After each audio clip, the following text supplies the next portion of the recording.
ഉറക്കെ വിളിച്ചു പറയുന്ന മഹാദൗത്യത്തെ ഏറ്റെടുത്തവരായിരുന്നു മഹാരഥന്മാരായിട്ടുള്ള പണ്ഡിതന്മാർ. ആ പാരമ്പര്യത്തെയാണ് സമസ്ത കേരള ജംഇയ്യത്തുൽ ഉലമ ഇവിടെ പ്രതിദാനം ചെയ്യുന്നത്.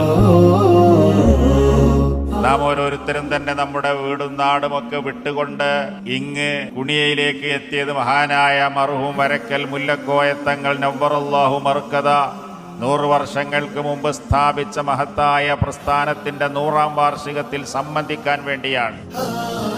ദുആ എന്ന് പറഞ്ഞാൽ അത് അള്ളാഹുവിനെ ഇബാദത്തെടുക്കലാണ്, അള്ളാഹുവിനോട് ചോദിക്കലാണ്.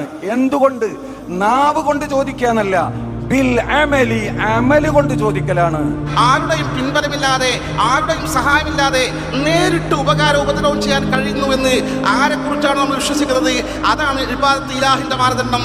അങ്ങനെ ഒരാളെ കുറിച്ച് അള്ളാഹുവിനെ കുറിച്ച് മാത്രമേ വിശ്വസിക്കാവൂ എന്നാണ് അർത്ഥം. അതാണ് അഹ്ലുസ് സുന്നത്തി വൽ ജമാഅത്ത് ചെയ്യുന്നത്. 10,000 കൊല്ലം മുമ്പ് എങ്ങനെയാണോ കാളയും എരുമയും പോത്തും ഒക്കെ ജീവിച്ചിരുന്നത്, അതുപോലെയാണ് ഇന്നും ജീവിക്കുന്നത്. പക്ഷേ 10,000 കൊല്ലം മുമ്പ് എങ്ങനെയായിരുന്നു മനുഷ്യൻ, അതുപോലെയല്ല ഇന്ന് ജീവിക്കുന്നത്. മനുഷ്യന് മാത്രം എന്ത് ഈ നേട്ടം കൊയ്യാൻ, അവന് മാത്രം എന്ത് ബൗദ്ധികമായിട്ടുള്ള തികവ് മികവ് എന്ന ചോദ്യത്തെ നാസ്തികതക്ക് അഡ്രസ് ചെയ്യാൻ പറ്റുന്നില്ല.